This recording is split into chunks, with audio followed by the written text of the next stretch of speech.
Le gouvernement reste préoccupé par la protection des vies humaines. Ce sont les propos du porte-parole du gouvernement lors de la conférence tenue ce jeudi sur la situation qui prévaut à Goma. Les experts congolais sont au sommet du Nyiragongo pour divers prélèvements qui détermineront les décisions futures, a rassuré Patrick Muyaya.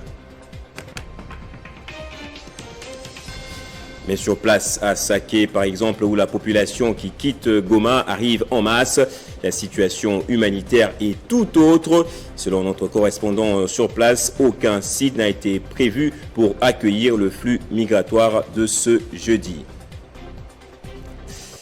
Madame, Monsieur, bienvenue à vous tous et merci d'être avec nous sur Télé 50. Le gouvernement a officiellement présenté ses condoléances aux familles qui ont perdu les leurs à la suite de l'éruption volcanique de samedi dernier à Goma. Au cours de sa conférence de presse sur l'évacuation progressive des habitants de 10 quartiers de Goma, Patrick Muyaya a réaffirmé le soutien du gouvernement en faveur des déplacés. Christopher Ochokoum. Près d'une semaine après, le pays vit encore au rythme de cette violente catastrophe naturelle. Ce matin encore, le gouverneur militaire du Nord Kivu a ordonné l'évacuation de quelques quartiers jugés dangereux en cas d'une nouvelle éruption. Une récidive, peut-on vraiment le craindre aussitôt ? Affirmatif, confie le porte-parole du gouvernement lors d'un énième point de presse ce jeudi. À l'image du coronavirus qui a secoué le monde, y compris les nations les plus industrialisées, cette forme d'éruption est inédite. Contrairement aux dernières fois, notamment en 2002, le Nyiragongo n'a pas envoyé les signaux habituels, tels que des tremblements de terre à l'avance, une chaleur distincte ou encore une quelconque toxicité dans l'air. On déplace les populations de 10 quartiers sur 18. Ça veut dire que c'est un peu plus de la moitié de la population qui se déplace dans plusieurs axes. Il y en a qui vont vers Saké, il y en a d'autres qui ont pris la route de Rutshuru, il y en a d'autres qui ont pris la route de Rubavu. Le souci du gouvernement, c'est de s'assurer que tous ces mouvements de population se fassent dans la sérénité et que les questions qui sont liées au déplacement des humains, que ce sont des questions, parce qu'il faut prévenir les maladies, il y a des risques d'épidémie, il y a des questions liées à leur sécurité, à la sécurité de leurs biens. Toutes ces questions ont fait l'objet de la réunion ou des réunions qui ont eu entre nos collègues sur place et les gouverneurs militaires et les services de protection civile pour assurer cet accompagnement. Au cours de ce point de presse, qui a également connu la participation de porte-parole de l'armée et de la police nationale, le gouvernement a rassuré l'opinion sur la poursuite des opérations des FARDC pour bouter dehors toutes forces ennemies. L'état de siège ne devrait donc pas souffrir de cette catastrophe naturelle. Patrick Muyaya a également affirmé qu'une équipe d'experts se trouve en ce moment au sommet du Nyiragongo pour prédire les événements de jours prochains. Des milliers de gens en provenance de la ville de Goma sont arrivés justement jeudi dans la cité de Saké, à 27 km à l'ouest du chef-lieu du Nord Kivu. Cela après l'ordre d'évacuation donné aux habitants de 10 quartiers de la ville par les autorités de la province. Sur place à Saké, aucun site n'a été préparé par le gouvernement pour accueillir ceux qui fuient cette catastrophe naturelle, ce qui rend, selon notre correspondant, la vie difficile. C'est depuis tôt le matin de ce jeudi que des milliers d'habitants de la ville de Goma ont commencé à se diriger dans la cité de Saké, à 27 km de Goma. C'est là après le message du gouverneur de province annonçant une menace de l'éruption volcanique de Nyiragongo. Certaines personnes rencontrées en cours de route disent avoir fui, craignant pour leur vie.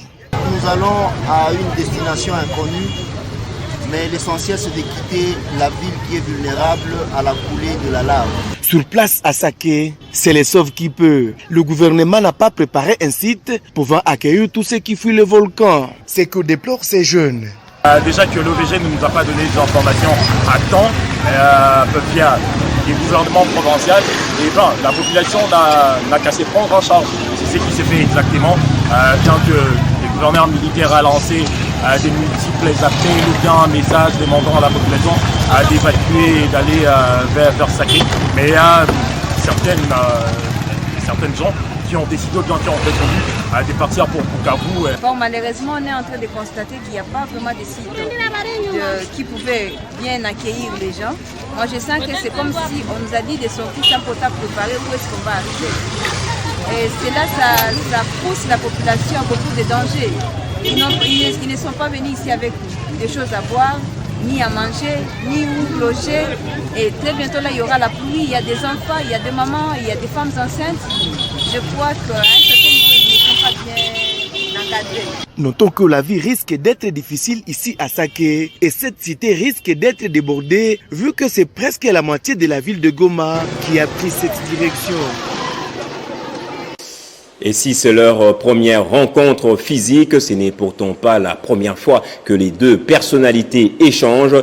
Le Premier ministre a abordé ce jeudi avec la chef de la MONUSCO la question de la protection de la population après l'éruption volcanique de Goma.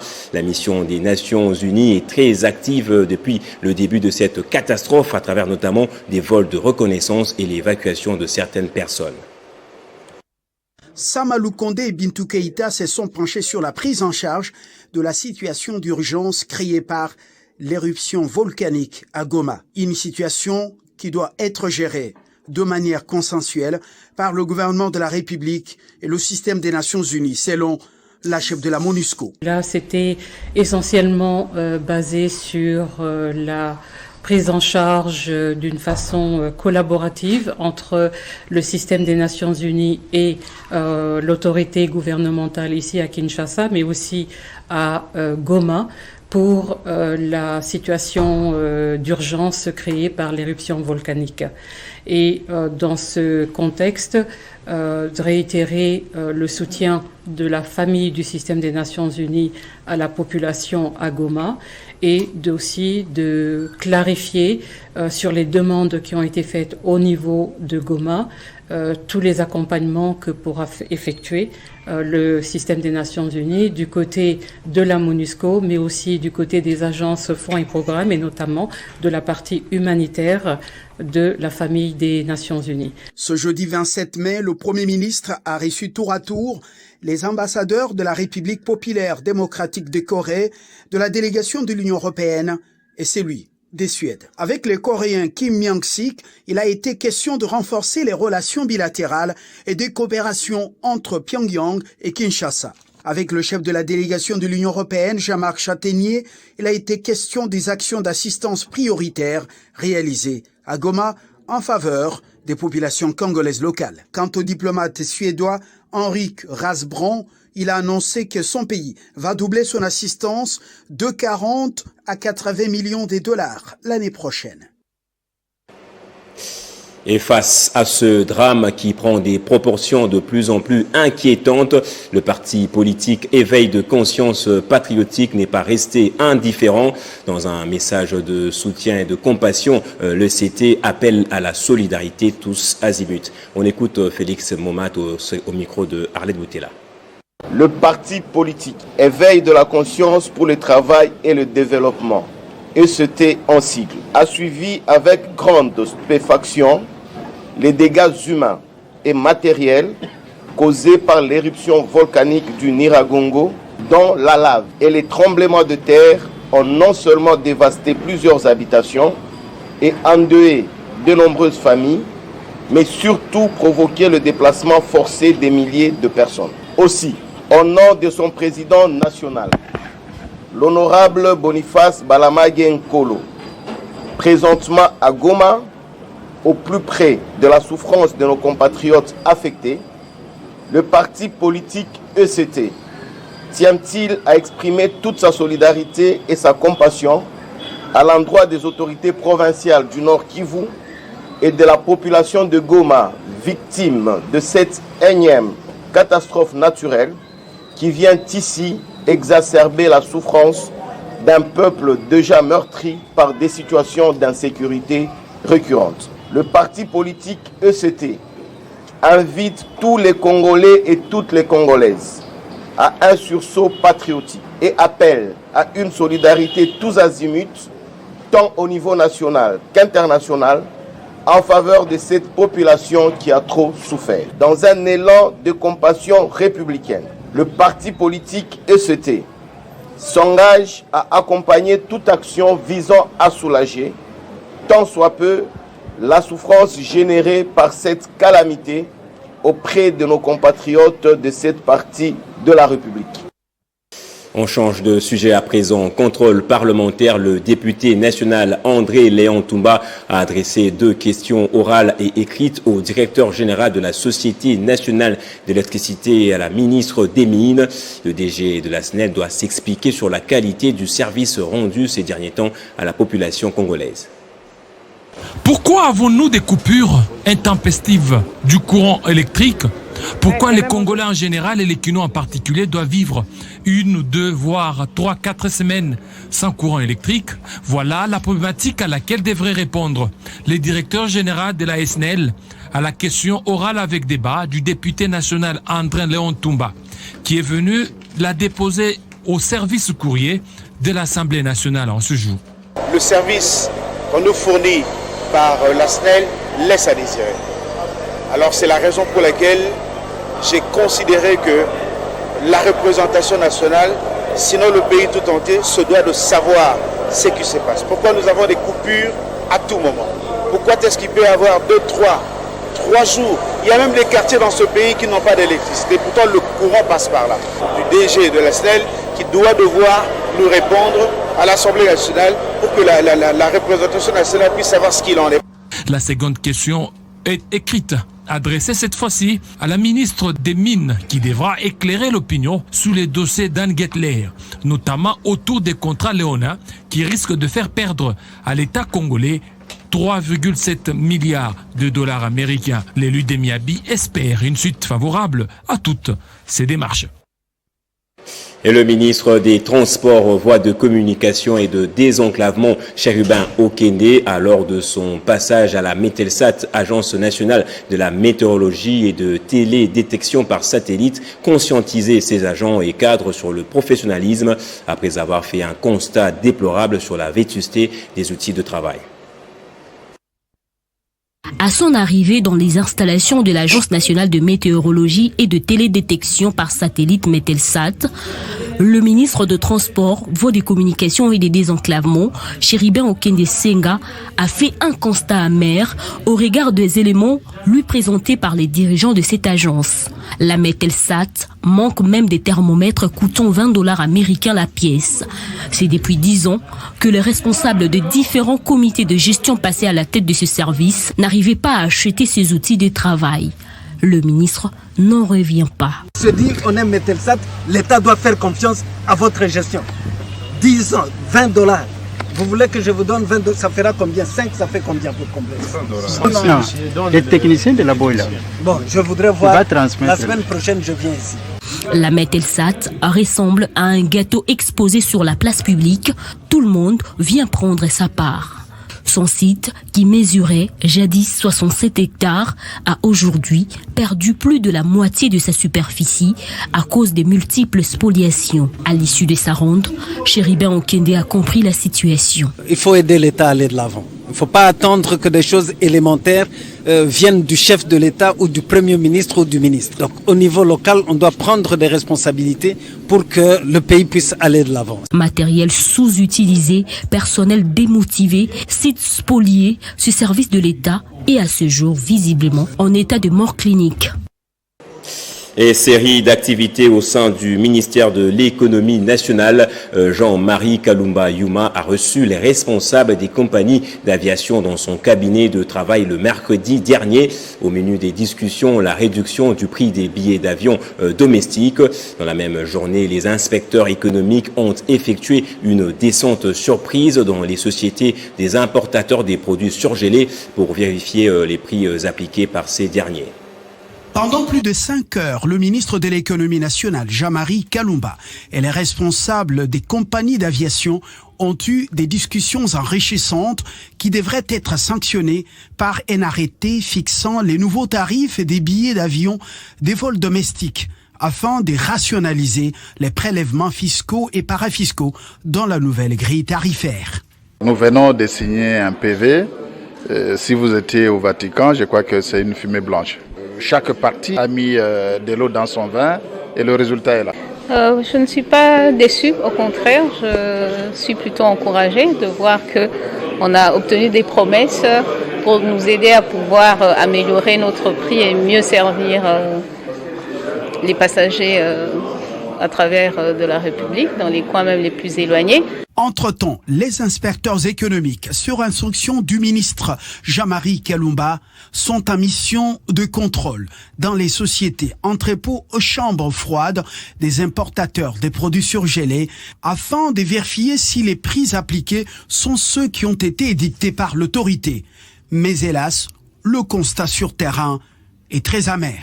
C'est dans ce cadre que le directeur du cabinet du ministre de l'économie a donc présidé une réunion importante afin d'élaguer les écarts entre les prix annoncés et ceux affichés. J'insiste sur la nécessité de reconsidérer le courrier que vous avez reçu du BECA pour que chacune de ces sociétés fournisse chacun des éléments qui ont été demandés à la base. La baisse du prix des billets d'avion et l'ajustement des prix des biens de première nécessité sur le marché sont parmi les priorités du ministre de l'économie nationale, Jean-Marie Kalumba Youma.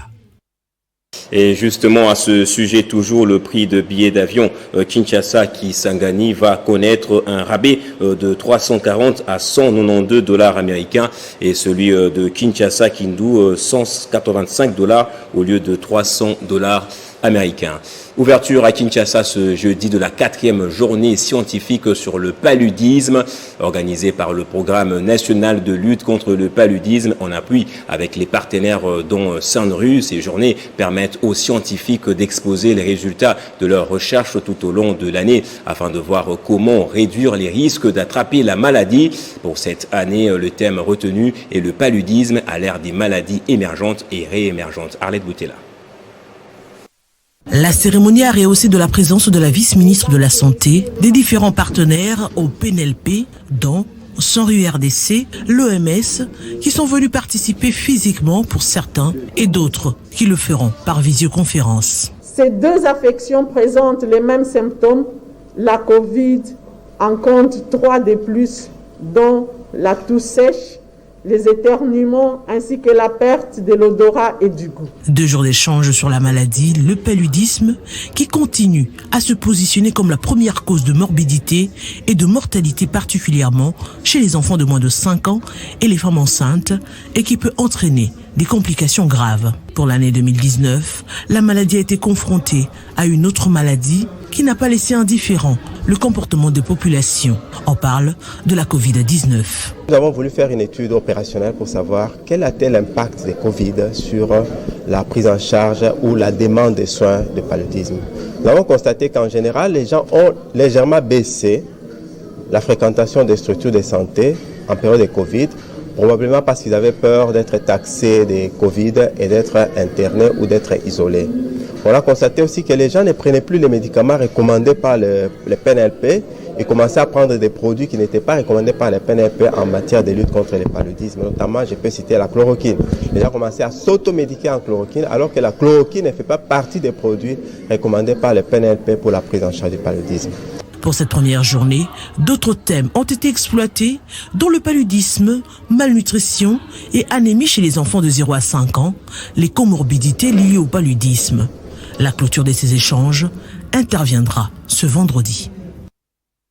Et la commission de traçabilité des minerais invitée à redoubler d'efforts pour maximiser les recettes dans la province du Lualaba. C'est en ces termes que Fifi Masuka a sensibilisé les animateurs de la commission. Elle a invité les uns et les autres à travailler d'arrache-pied pour éradiquer complètement l'écoulage des recettes. Le gouverneur intérimaire du Lualaba a présidé dans la matinée de ce mercredi 26 mai 2021 une réunion importante à l'intention de différents responsables de la commission de traçabilité des minerais et se charger de contrôle des barrières. Fifi Masuka Saini avait mis sur pied cette structure dans le but de maximiser les recettes, mais aussi donner au gouvernement provincial du Lualaba les moyens de sa politique. L'autorité provinciale a formulé de nouvelles observations et recommandations visant à accentuer la pression pour mettre définitivement fin au coulage des recettes. C'est d'une réunion de routine, une réunion d'évaluation, une réunion à travers laquelle l'autorité voudrait se rassurer que les différentes divisions, les différents services techniques de la province sont en train de travailler correctement, conformément aux instructions qui avaient été données lorsqu'on a décidé de mettre sur différentes barrières la commission de contrôle de traçabilité. Et donc l'autorité voudrait se rassurer que le travail est en train d'être fait correctement et recevoir éventuellement les recommandations, les observations pour que nous puissions améliorer davantage et maximiser les recettes pour que La commission est constituée entre autres du CEC, du SAIMAP, de la DERLU et du CGA. L'installation de cette commission illustre la volonté de Masuka Saini Fifi qui ne jure que par le développement de la province dont la population doit absolument jouir de ses richesses minières comme le veut le chef de l'État Félix Tshisekedi Tshilombo.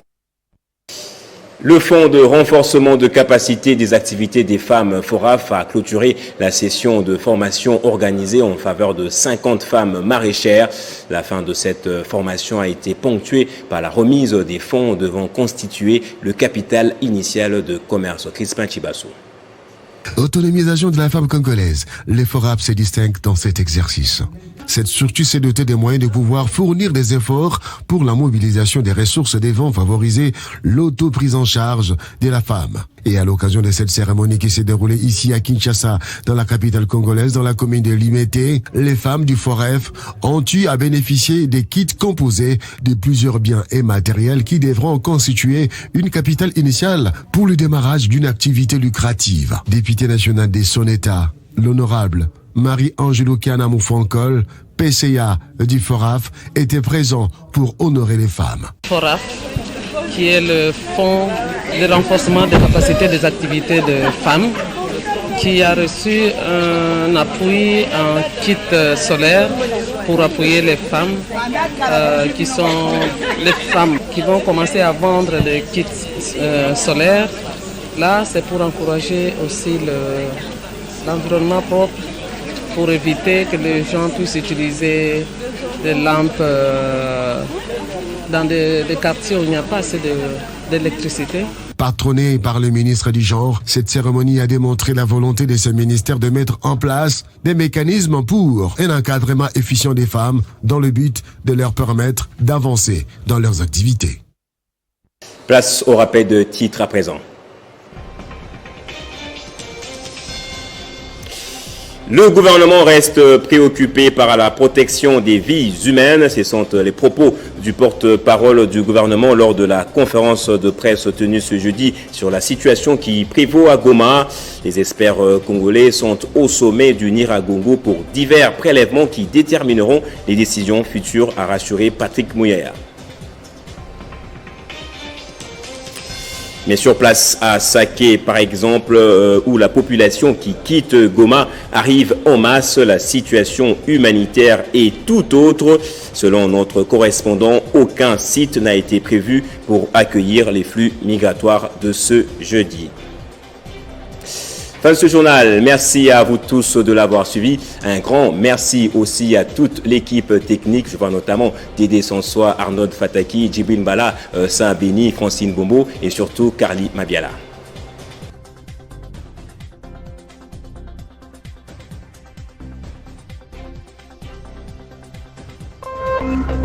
Téléchargez les infos Télé 50 sur www.télé50.cd.